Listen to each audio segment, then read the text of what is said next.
Dalam Islam, korupsi adalah perbuatan yang sangat tercela dan dilarang keras. Hukum bagi pelaku korupsi dalam Islam bisa dikaitkan dengan beberapa konsep, seperti gulul, penggelapan harta negara, gasap, pengambilan hak orang lain secara zalim, dan riswah, suap menyuap. Berikut beberapa dalil yang menguatkan hukuman bagi koruptor. 1. Larangan dan ancaman dalam Al-Quran.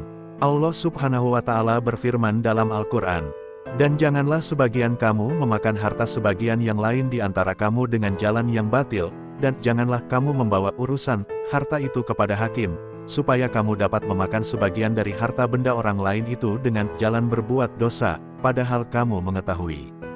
QS Al-Baqarah 188. Korupsi termasuk memakan harta orang lain secara batil, yang jelas dilarang dalam ayat ini. 2. Hadis tentang gulul, penggelapan harta negara. Rasulullah Shallallahu Alaihi Wasallam bersabda, "Barang siapa yang kami angkat menjadi pegawai atas suatu pekerjaan, lalu ia menyembunyikan sehelai jarum atau lebih dari itu, maka itu adalah gulul yang akan dibawanya pada hari kiamat." HR Muslim nomor 1833. Hadis ini menegaskan bahwa korupsi, bahkan dalam bentuk sekecil apapun, adalah pengkhianatan yang akan dimintai pertanggungjawaban di akhirat.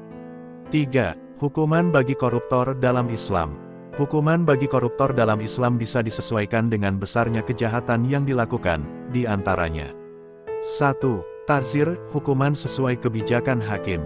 Denda dan pengembalian harta yang dikorupsi.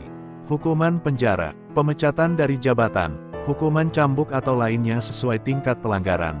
2. Potong tangan, seperti hukum pencurian dalam Islam. Jika korupsi memenuhi syarat pencurian dalam Islam, mencapai nisab dan dilakukan secara sembunyi-sembunyi, sebagian ulama berpendapat hukumannya bisa serupa dengan pencurian, yakni potong tangan sebagaimana dalam QS Al-Maidah 38. 3. Hukuman mati untuk koruptor besar.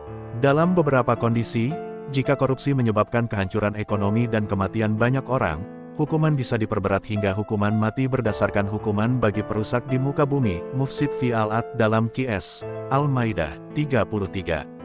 Kesimpulan, Islam sangat keras terhadap korupsi karena merugikan banyak orang dan termasuk bentuk pengkhianatan terhadap amanah.